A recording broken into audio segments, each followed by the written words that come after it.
Содан кейін соңында жақсылап әңгімелесеміз, жарай ма? Мен сендерге бәтін ертіп алып берейін. Bir üzüm nane. Bir üzüm nan деген ертегі оқып берейін. Баяғыда бір заманда бай мен кедей көрші өмір сүріпті. Олардың араздығы сондай бірін-бірі көргісі келмейді екен. Байдың үйі кең әдемі болыпты. Іші тоннан алтын мен күміс. Ал кедейдің үйі ағаштан жасалған, төбесін бұтамен жапқан қара екен. Алтын мен күміс түгілі нанын әзер тауып жетті. Егін егіп, оны суарып, күтіп, оны өз күнін өзі көріпті дейді. Бір жылы көктемде алапат су тасқыны болады. Бай алтынын көтеріп, ағаштың басына шығып кетеді. Ал кедей болса, бір көмеш нанын қойнына салып, ол да ағаштың басына көтеріледі. Су тасқыны 15 күнге созылады.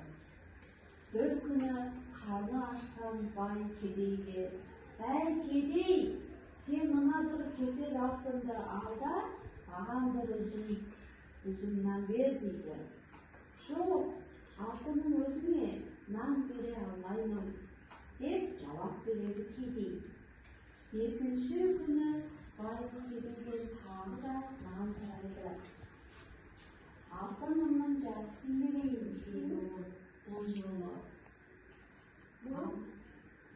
«Жоқ, бере алмаймын» деп бұл жолы да кедей келіспейді. Ақыры аштан өліп бара жатқан соң шыдамай бір үзім нанға барлық алтынын айырбастайтынын айтады. Кедей бәрібір көнеді. Бойынан күші кеткен бай басы айналып суға құлап кетеді.